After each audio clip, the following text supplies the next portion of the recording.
Hello students of class fifth. आज से हम स्टार्ट करने जा रहे हैं कक्षा 5 क्लास फिफ्थ इंग्लिश की बुक संतूर जिसका नाम है।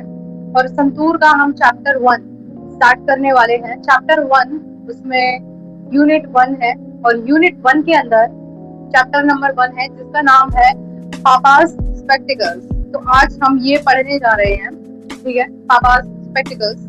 स्पेक्टिकल्स का मतलब क्या होता है? चश्मा। चश्मे बहुत कॉमन हो चुके हैं, सभी अपने घरों में देखते होंगे। किसी की मम्मी के चश्मा लगा हुआ है, किसी के पापा के चश्मा लगा हुआ है, किसी के दादा के लगा हुआ है, किसी के खुद के लगा हुआ है।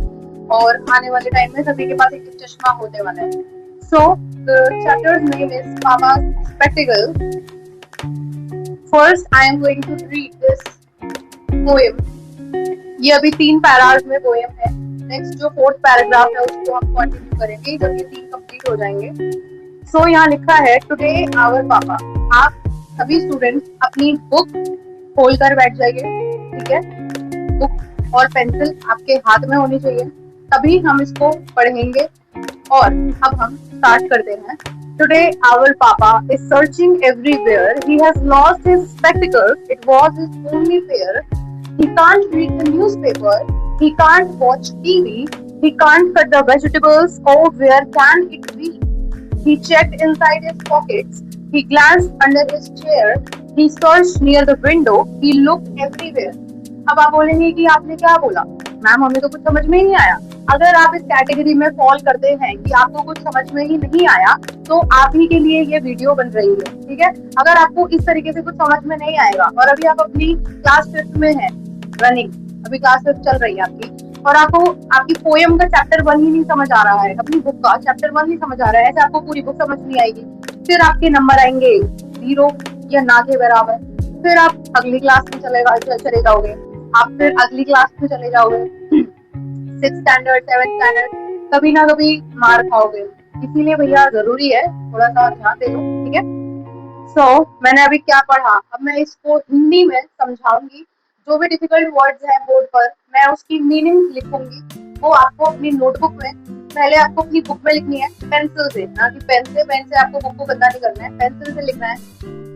और पेंसिल से लिखने के बाद को पढ़ना है। फिर एक अपनी पर्सनल इंग्लिश की कॉपी होनी चाहिए जिसमें आप ये लिखो कि मैम ने ये बताया है, ये वर्ड है डिफिकल्ट वर्ड जो मेरे लिए कठिन है, इसकी मीनिंग अब मुझे याद करनी है, मुझे याद नहीं है। इस तरीके से आपको ये काम करना है। आप इसको पढ़ेंगे, मैं आपको गाइड करती रहूंगी धीरे धीरे, और एक दिन आपके बहुत अच्छे नंबर आएंगे क्लास में। आप टॉपर को भी बीट कर सकते हैं अगर आप मेरे स्ट्रैटेजी के अकॉर्डिंग, पढ़ाई करते हैं तो, ठीक है। चलो लेट्स स्टार्ट। टुडे आवर पापा। टुडे का मतलब हम सभी को पता होगा। टुडे का मतलब होता है आज, ठीक है। मैं आज स्कूल जाऊंगी, मतलब today I will go to the school.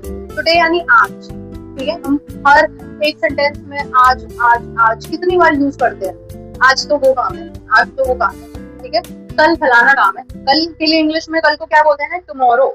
But अभी हमें टुमारो पर नहीं जाना है, अभी हम वापस आते हैं टुडे के ऊपर, ठीक है। टुडे आवर पापा इज सर्चिंग एवरीवेयर।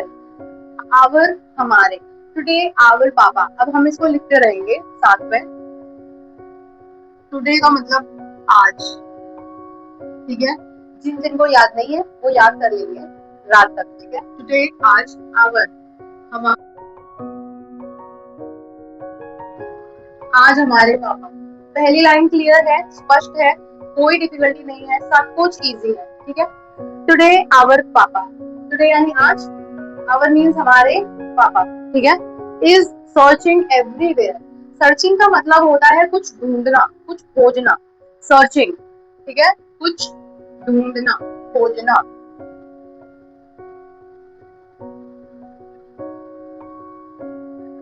लिखते रहना है साथ में। सर्चिंग एवरीवेयर, एवरीवेयर मीन्स हर जगह।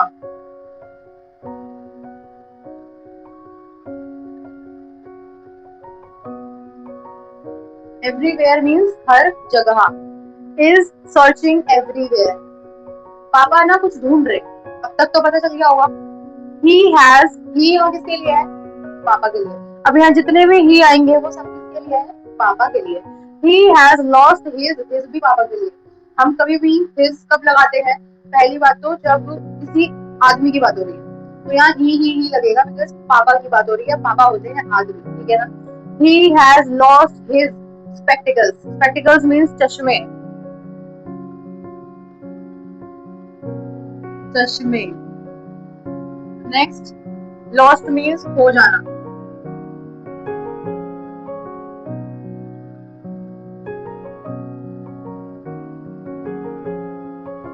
खो जाना। जब कोई चीज खो जाती है तभी तो हम ढूंढते हैं ना।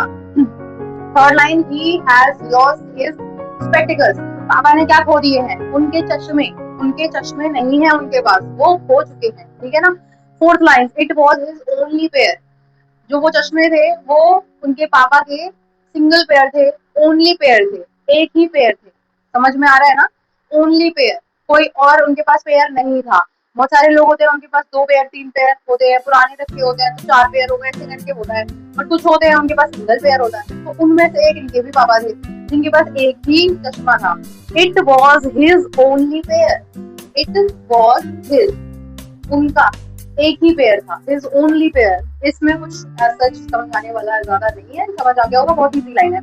Next paragraph, he can't read the newspaper, can't को कैन नॉट की, ये एक शॉर्ट फॉर्म है, ये होता है can not. Can not means कोई हम काम नहीं कर सकते तो हम यूज करते हैं can not. I can not do my homework, मैं अपना होमवर्क नहीं कर सकती, मैं अपना होमवर्क नहीं कर सका, ठीक है, हम स्कूल में बहाने बनाते हैं ना, तो उसमें इंग्लिश में आएगा कैन नॉट। तो कैन नॉट की शॉर्ट फॉर्म है कांट, CAN अपोस्ट्रोफियर्स T। इस पंक्चुएशन, ये एक मार्क है जिसको हम अपोस्ट्रोफियर्स बोलते हैं, ठीक है। तो यहाँ से N और ये O हट जाता है और ये कांट बन जाता है, बहुत इजी है। So he can't read the newspaper. अब क्या हो रहा है, अब परेशानियां आ रही हैं, तो वो लिखी हुई है यहाँ कि क्या क्या नहीं कर पा रहे हैं पापा। पापा क्या नहीं कर पा रहे हैं चश्मे के बिना, ही कांट रीड द न्यूज़पेपर, वो चश्मे के बिना न्यूज़पेपर नहीं पढ़ पा रहे हैं। ही कांट वॉच टीवी, वो टीवी नहीं देख पा रहे हैं। होता है ना, जब हमने चश्मा पहना होता है तो हमें क्लियर दिख रहा होता है, और हमने नहीं पहना होता है तो हमको क्लियर नहीं दिखता है, धुंधला धुंधला दिखता है। So he can't watch TV,